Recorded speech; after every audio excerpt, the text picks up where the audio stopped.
Listen Miché, j'ai une nouvelle vidéo pour toi. Alors dans ma vidéo précédente, je t'ai parlé de comment est-ce que le sang de Jésus a coulé à la croix au niveau de sa tête. On a mis à Jésus une couronne d'épines et cette couronne d'épines là est venue faire couler le sang au niveau de la tête de Jésus. Mais pourquoi cela a été fait? Ça a été fait justement pour venir rétablir ta capacité à ne pas oublier, ta capacité à ne pas avoir des pertes de mémoire mentale. Je t'avais parlé de trois choses. Je t'ai parlé de la perte de mémoire, je t'ai parlé encore aussi des maladies mentales. Le fait que le sang de Jésus ait coulé au niveau de la tête fait en sorte que tu ne peux pas accepter de souffrir des maladies mentales. Tu ne peux pas accepter d'avoir aussi des limitations dans ta tête. Tu es chrétien mais tu penses petit, ta vision est petite.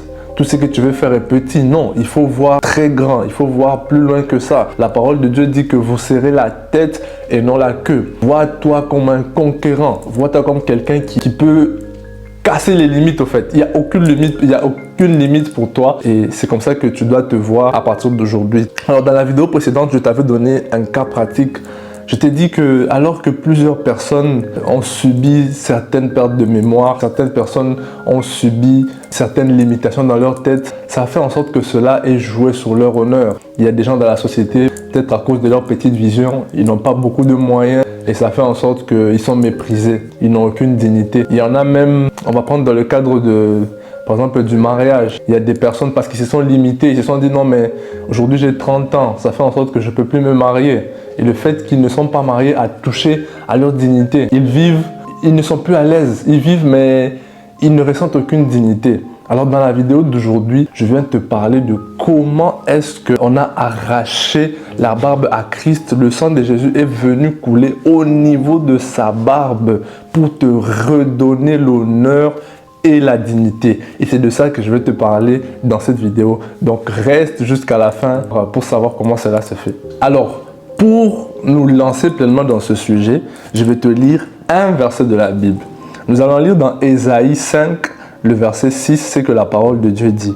Nous lisons. J'offre mon dos à ceux qui me battent. Je tends les joues à ceux qui m'arrachent la barbe. Je ne cache pas mon visage aux crachats et aux insultes. Là, Ésaïe est en train de donner une image de Christ qui devait céder ses joues, qui devait donner son dos. Mais dans cette vidéo, je vais plus m'attarder sur le Christ qui a donné ses joues pour que sa barbe soit arrachée. Qu'est-ce que la barbe signifie? Qu'est-ce que Christ était en train de nous donner lorsqu'il parlait de la barbe? Alors, dans la culture juive, la barbe était signe de dignité. La barbe était signe d'honneur. La barbe était même signe de maturité spirituelle. Les gens qui avaient la barbe, c'était des personnes qui étaient considérées comme des matures. Donc, je sais que je n'ai pas beaucoup de barbe. Si j'étais à cet âge-là, on aurait dit que je ne suis pas mature spirituellement.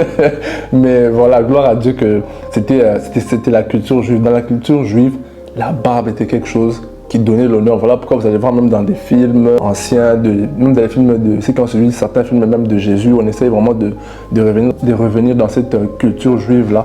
C'est des gens qui gardaient la barbe. C'était un signe d'honneur. Un homme imberbe était considéré comme un bébé spirituel, si je peux le dire comme ça. Donc, qu'est-ce que ça signifie? Arracher la barbe de Christ. Arracher la barbe de Christ signifie tout simplement que Christ était en train de donner son honneur. Arracher la barbe de Christ était un signe d'humiliation. Christ était en train de se faire humilier par les personnes qui étaient en train de l'arracher, par les gens qui l'arrachaient la barbe étaient en train de voler cette dignité-là de Jésus. Donc Christ s'est donné volontairement, il n'a pas été forcé, mais il s'est donné volontairement pour que notre dignité soit restaurée, pour que notre honneur soit restauré. Lors à la chute d'Adam et Ève, dans Genèse, quand on lit l'histoire dans la parole de Dieu, l'homme était couronné de gloire. Il était censé dominer, il était censé assujettir. Le Seigneur dit dans Genèse 1, 26, il dit, il crée l'homme pour que l'homme domine, pour que l'homme puisse dominer. Mais lorsque l'homme a péché, il a perdu toute son honneur. Et Christ est venu au fait aussi, par le fait que son sang a coulé au niveau de la barbe, il est venu nous remettre ce bâton-là qui nous avait été volé, ce bâton de commandement, cette dignité-là. Ça veut dire que toi aujourd'hui, tu n'es plus appelé à être déshonoré. Et cette pensée-là ne doit plus traverser ta tête. À chaque fois que tu passes par une situation où tu as l'impression que voilà, là vraiment, je n'ai aucune dignité. Mon ami, rappelle-toi que Christ, on a arraché sa barbe pour que toi, aujourd'hui, je suis en train de te parler, que tu puisses avoir l'honneur, la dignité. Avoir l'honneur, la dignité. Ma soeur, toi qui, peut-être parce que tu n'es pas encore marié, tu crois que parce que tu n'es pas marié, ça fait en sorte que voilà, tu n'as plus aucune dignité. Non, ta dignité ne vient même pas d'abord du fait que tu sois marié ou pas. Elle vient du fait que la barbe de Christ a été arrachée. Il s'est humilié afin que toi, tu sois quelqu'un qui ait la gloire, qui ait le pouvoir, qui ait l'honneur. Et ça, tu dois en avoir pleinement conscience. Donc ta dignité a été pleinement restaurée et tu dois en prendre conscience. Ton honneur a été pleinement restauré et tu dois en prendre conscience aujourd'hui. Alors qu'aujourd'hui, il y a certaines personnes, quand elles sont face à certaines situations de la vie, quand elles traversent par des moments difficiles, elles essayent de lutter contre le diable, mais elles n'arrivent pas.